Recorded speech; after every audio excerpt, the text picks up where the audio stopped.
How fortunate we are to read the scriptures both backwards and forwards.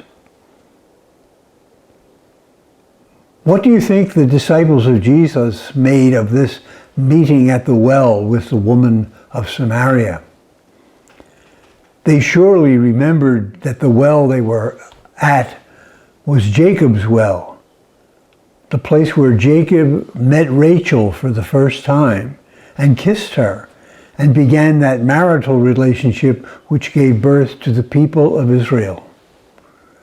The symbolism of this meeting, as they pondered it and wrote it down years later in John's Gospel, was quite apparent to them after they pondered. We, of course, can read backwards as they did into the past history of Israel, and we can read forward because we know that Jesus identified himself as our bridegroom. And just as Jacob entered into a relationship with Rachel, which gave birth to the promised land and the people of God, so our relationship with Jesus, a marital relationship as he describes it, leads us into union with God as we journey back to the Father. Surely they also must have remembered reading backwards that this Jesus met another woman in a garden, alone.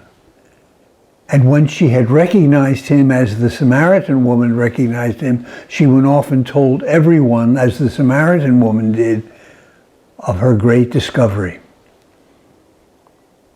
This reading is given to us in the midst of Lent because many are preparing to take the plunge of baptism and enter into this union with God, which he has described as a wedding, as a marriage. Many of us have been in this union with God for years and years, and we have experienced that refreshing spring of life-giving water, which is the presence of God within us, promised and given by Jesus.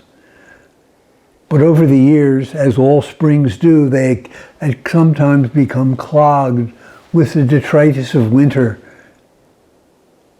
And our lives in Christ also have sometimes been beclouded, obscured by selfishness, by forgetfulness, by lack of communication, prayer. And so during Lent, we who are already baptized are in a sense clearing the spring so that the life-giving waters of Jesus' Spirit can well up within us again. So whether we are taking the plunge at baptism, at Easter, or renewing our baptismal commitment, let us unite together in rejoicing in the presence of this life-giving spring who is within us, this bridegroom who has wedded us for all eternity and is leading us back to the source of all life, which is his Father.